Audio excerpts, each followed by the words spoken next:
Hey, I'm Dr. Dino Pappas with the Rosti Rehab Centers in Northwest Hills. I'm just making this quick video for our patients. Making this video because we give posture recommendations frequently, and sometimes patients can hear them but they don't understand it, or sometimes they don't know how to implement it. So this is our way of getting the message across, hopefully in an easier format that you can watch from your workstation, from your desk, from your office, that will help you reduce some of the stress to the tissues in your body from repeated sustained postures. So the first posture recommendation is very simple. No sitting greater than 30 minutes. That's the first point here on the board. And the reason why, tissues, they need mobility, they need extensibility, they need to exchange nutrients, they need the groceries, the good stuff, the nutrients to come in, and they need the garbage, the waste products to go out. And active motion, movement.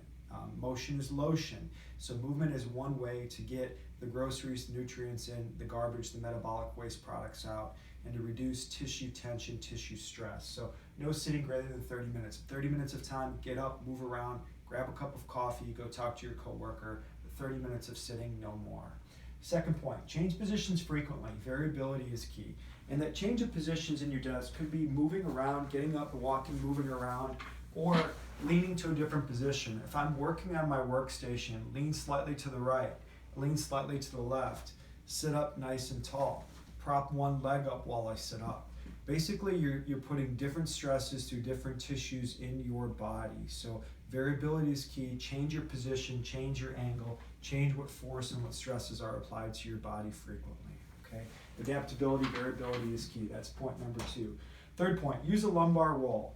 These are something called a McKenzie roll, or you can use common household items and products. When you wedge a roll of paper towels, or a rolled up t-shirt or sweater in the small of your low back, that starts a cogwheel effect, and that cogwheel effect ultimately means the back is out of a rounded position.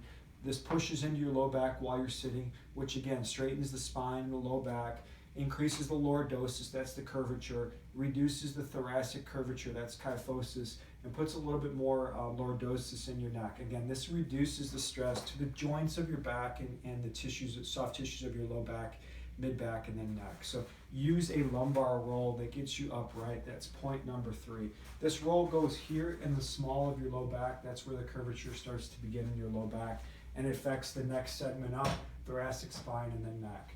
The third thing, take your chair up. When our chair is slouched all the way down, you're going to see me drop the chair down here in a second. My body has a natural tendency to roll forward. My shoulders roll forward, my back rolls underneath, my head starts to protrude forward here a little bit more.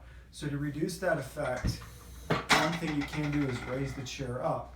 My torso is more vertical, my thoracic spine is a little bit better, my cervical position is a little bit better. When I slouch down, watch what happens here. I have a tendency to roll forward.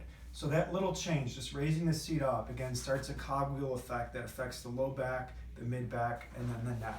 That's our fourth point up here. Fifth point, if you have a seat pan, try to tilt the seat pan here downward. And when the seat pan is tilted downward, it gets the hips above the knees. When the knees are above the hips in the sitting position, it has a tendency to round the low back. That's a position that we are already in to begin with. So to counteract that effect, raise the seat up, tilt the seat pan down, get the hips above the knees rather than the knees above the hips. Again, which keeps the back in a good position, a lordosis or lordotic posture, reducing stress and force to the low back, and starting that cogwheel effect up into the mid back and into the neck. So that's our 5th point right here. 6th point, get the monitor eye level. There's a reflex in the body called the writing reflex. Basically, that's fancy words for where the head goes, the body will follow. So if my eyes are pointed down, I'm more likely to slouch down. If my monitor is raised up, I'm more likely to hyperextend through my spine. So in an ideal world, what ends up happening is the monitor is right at eye level. About here, or actually a little bit higher, right about here. Again, the head's going to stay in a neutral position, monitor down, my head tracks up, monitor up, my head tracks on up. So try to keep the monitor eye level to reduce stress and force, in particular to the thoracic spine and cervical spine, these two areas here. And today, most people, have one monitor, but some people have multiple. They've got two computer screens, one on the left, one on the right, sometimes there's one in the middle. If you find yourself working at one monitor, square yourself up to that main monitor so you're not twisting your body and twisting your neck, which puts a lot of stress over time, over 8 hours on the neck and then the back. So if I'm working on the monitor on the left, I'm predominantly squaring myself up to the left, and I'm just turning my eyes. I'm not turning my head and neck towards the next monitor. If I switch it and I'm working on the monitor on the right side, rather than twisting my neck in this position, which puts a lot of stress, I'm going to square myself up to the monitor that I'm working on. All right. Those are 7 tips for you, hopefully to reduce stress and tension that accumulate over 8 to 10 hours of work. All right. I hope you guys have a happy holiday season here. And at Arasti, we fix pain fast.